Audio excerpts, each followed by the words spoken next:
우리가 회사가 계상해 놓은, 그러니까 법인이 계상해 놓은 수입과 비용을 법인세법상 각사면도 소득으로 바꾸기 위해서 입금, 손금 비교를 해요.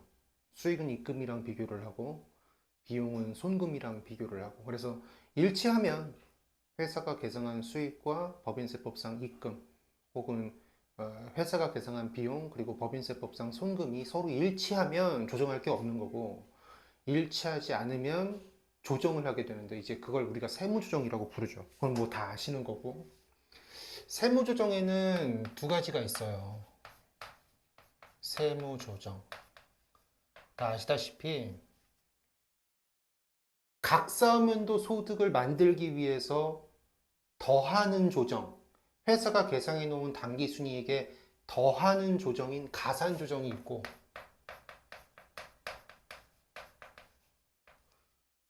빼는 조정이 있어요. 차감조정 이렇게 얘기하죠.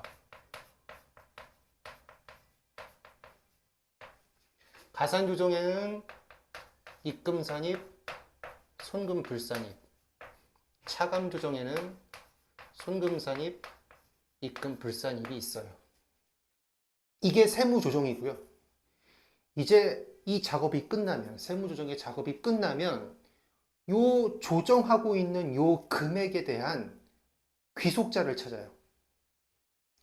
이 돈을, 우리가 이 조정하고 있는 요 금액을 누가 갖고 갔을까? 그래서 그 귀속자를 찾아내서 그 귀속자에게 소득세를 물려요. 그게 뭐냐면 소득처분이에요.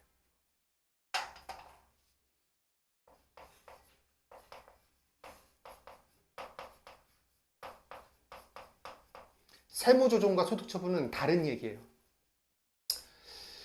자, 근데 우리 법조문을 보시면 가산조정일 때는 소득처분이 있어요. 그런데 차감조정일 때는 소득처분을 어떻게 해라라고 하는 규정이 없어요. 근데 조금만 생각해보면 너무 당연한 거예요. 왜? 제가 그랬잖아요. 세무조정하고 있는 그 금액의 귀속자를 찾아서 그 사람의 소득으로 본 다음 그 사람에게 소득세를 물기 위해서 하는 게 소득처분이라고. 뭐가 있어야 처분하죠, 소득으로. 뭐가 없는데 어떻게 소득으로 처분해요?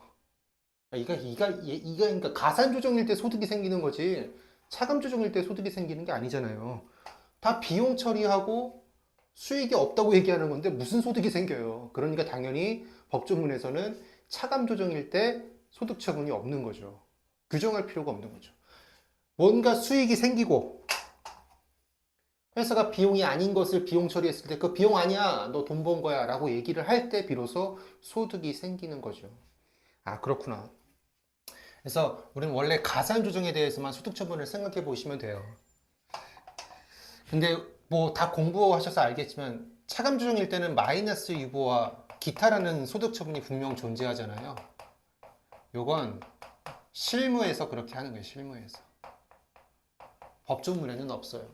어찌됐든 간에 오늘은 요 가산조정에 대한 소득처분 얘기를 해볼 건데, 가산조정하고 있는 그 금액이 사내에 남아있는가 아니면 사외로 유출되었는가, 이걸 생각해 보셔야 되는 거예요.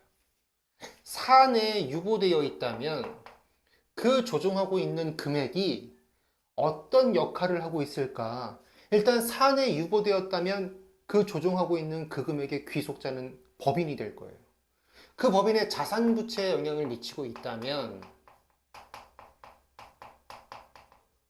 그러면 유보라고 소득처분해요.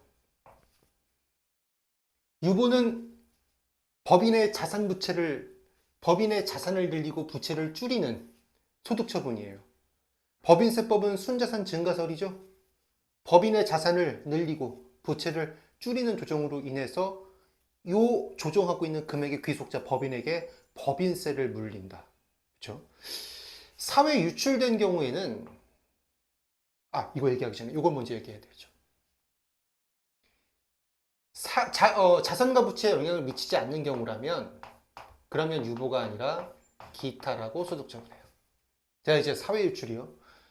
기업 내부에 남아있지 않고 기업 밖으로 빠져나간 거예요. 말 그대로 사회로 나갔다. 그럼 누구한테 갔냐? 주주에게 갔다. 임직원에게 갔다. 다른 법인 혹은 개인 사업자에게로 흘러들어갔다. 위 이외자에게 흘러들어갔다. 이렇게 나눠서 살펴볼 수 있어요. 다 아시는 내용이에요. 주주에게 흘러들어갔다 그러면 배당, 임직원에게 흘러들어갔다 그러면 상여, 법인이나 개인 사업자에게 흘러들어갔다면 얘 기타 사회 유출,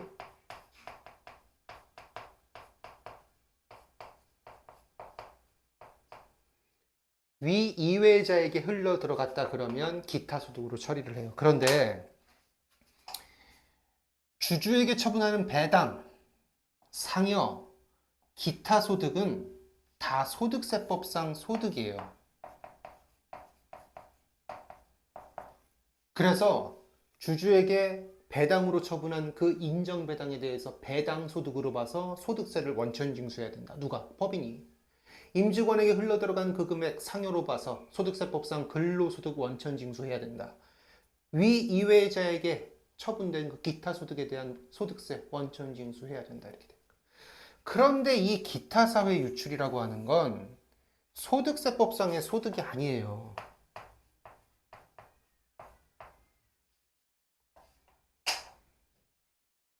소득세법 공부하셔서 아시겠지만 기타 사회 유출이라는 소득 항목 보셨어요? 이배삭은 연기 퇴양 중에 기타 사회 유출이 있어요? 없다고요. 그럼 도대체 이 기타 사회 유출의 정체는 뭘까? 이미 답은 다 나와 있어요. 사외로 유출이 되긴 했는데 뭐가? 조정하고 있는 요금액이 사외로 유출되긴 했는데 주주, 임직원, 그 다음에 요 위 이외의 사람을 제외한 그 사람들 이외에 법인이거나, 여기 법인은 내국 법인 혹은 외국 법인의 국내 사업장 등을 얘기해요. 개인 사업자라면 별도의 소득 처분을 할 필요가 없겠다라는 거예요. 별도의 소득 처분을 할 필요가 없으니까 소득세법상의 소득이 아닌 그냥 기타 사회 유출이라고 쓰는 것일 뿐이에요. 법인에게 사회 유출된 금액이 흘러들어갔다? 그럼 그 금액이 법인의 소득을 알아서 구성할 거예요. 그러니까 별도로 소득을 처분할 필요가 없어요. 그리고 이 개인 사업자에게 흘러들어가도 사업소득을 구성할 거기 때문에, 이 개인 사업자의 사업소득을 구성할 거기 때문에 별도의 소득을 또 처분할 필요가 없겠더라고 얘기해요. 아, 이제 알았어요. 기타 사회 유출의 진정한 의미를 알았어요. 기타 사회 유출은 사회 유출이 된 그 금액에 대해서 그 해당 귀속자에게 무엇을 부과할 필요가 없을 때, 소득세법상 소득을 부과할 필요가 없을 때 부과하는 처분이다. 이렇게 우리가 정리하면 될 거예요. 그러면 이제 앞으로 기타 사회 유출인가? 뭐 기타 소득인가? 이렇게 헷갈릴 필요가 없을 거예요. 판단하세요. 사회 유출됐네. 그러면 그 귀속자에게 소득세를 부과할 필요가 있을까? 소득세를 부과할 필요가 없을까? 소득세를 부과할 필요가 없을 때 기타 사회 유출이다.